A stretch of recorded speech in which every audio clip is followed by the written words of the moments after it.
Structure and function of ecosystem परितंत्र की संरचना में वहाँ उपलब्ध पौधों व जंतुओं की प्रजातियों का वर्णन सम्मिलित है। यह उनके इतिहास, वितरण व उनकी संख्या को भी वर्णित करता है। संरचना की दृष्टि से सभी परितंत्र में जैविक व अजैविक कारक होते हैं। अजैविक या भौतिक कारकों में तापमान, वर्षा, सूर्य का प्रकाश, आर्द्रता, मृदा की स्थिति व अजैविक या आर्गेनिक तत्व सम्मिलित हैं। जैविक कारकों में उत्पादक, उपभोक्ता तथा अपघटक शामिल हैं। उत्पादकों में सभी हरे पौधे सम्मिलित हैं जो प्रकाश संश्लेषण प्रक्रिया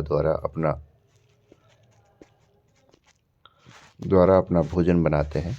प्रथम श्रेणी के उपभोक्ताओं में शाकाहारी जंतु जैसे हिरण, बकरी, चूहे और सभी पौधों द्वारा पर निर्भर जीव शामिल हैं।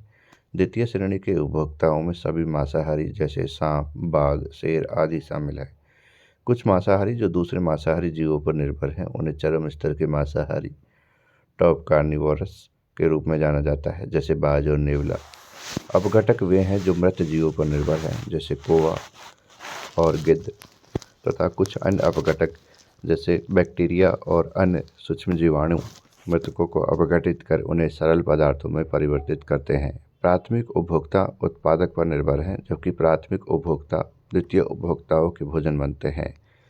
द्वितीय उपभोक्ता फिर तृतीय उपभोक्ताओं के द्वारा खाए जाते हैं।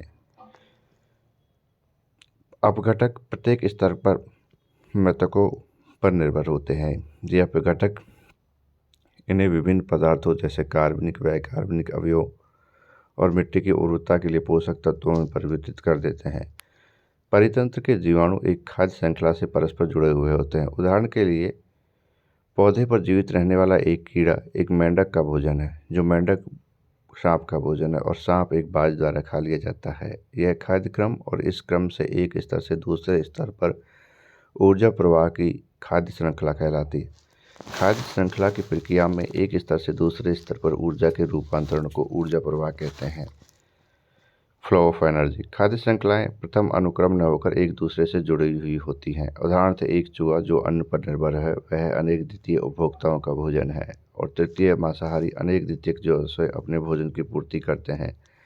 इस प्रकार प्रत्येक मांसाहारी जीव एक से अधिक प्रकार के शरीर शिकार पर निर्भर है। परिणाम स्वरूप खाद्य श्रृंखलाएं आपस में एक दूसरे से जुड़ी हुई हैं। प्रजातियों के इस प्रकार जुड़े होने को खाद्य जाल कहते हैं।